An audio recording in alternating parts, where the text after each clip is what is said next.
ಇಲ್ಲಿ ಏನಿದೆ ಅಂತಂದ್ರೆ tan a plus b is equal to √3 ಇದೆ, tan a minus b is equal to √3, 1/√3 ಇದೆ. ಹಂಗಂದ್ರೆ ಇದು ಏನಾಗುತ್ತೆ is equal to tan ಏನಾಗುತ್ತೆ 60 ಆಗತ್ತೆ 60 ಆಗತ್ತೆ.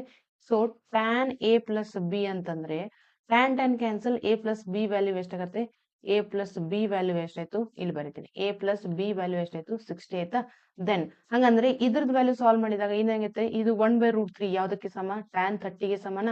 ಹಂಗಂದ್ರೆ ಇಲ್ಲಿ tan a minus b ಗೆ ಅಂತಂದ್ರೆ a minus b ವ್ಯಾಲ್ಯೂ ಎಷ್ಟಾಯ್ತು 30 ಆಯ್ತಾ, ಯಾಕೆ tan cancel, so a minus b ಎಷ್ಟಾಯ್ತು 30 ಆಯ್ತು. ಹಂಗಂದ್ರೆ ಯಾವ ಫಾರ್ಮೆಟ್ ಐತಿ, x plus y x minus y ಅಥವಾ a plus b a minus b. So a plus ಐತಿ, ಸೊ ಇದನ್ನ ಪ್ಲಸ್ ಮಾಡಿ ಡಿವೈಡೆಡ್ ಬೈ 2 ಮಾಡ್ತೀರಿ.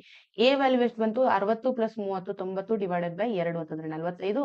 ದೆನ್ 60 ಪ್ಲಸ್ 30 ಅಂತಂದ್ರೆ 60 ಮೈನಸ್ 30 ಅಂತಂದ್ರೆ 30 ಡಿವೈಡೆಡ್ ಬೈ 2 ಅಂತಂದ್ರೆ b ವ್ಯಾಲ್ಯೂ ಏನ್ ಬಂತು ನಮಗೆ 15 ವ್ಯಾಲ್ಯೂ ಬರುತ್ತೆ.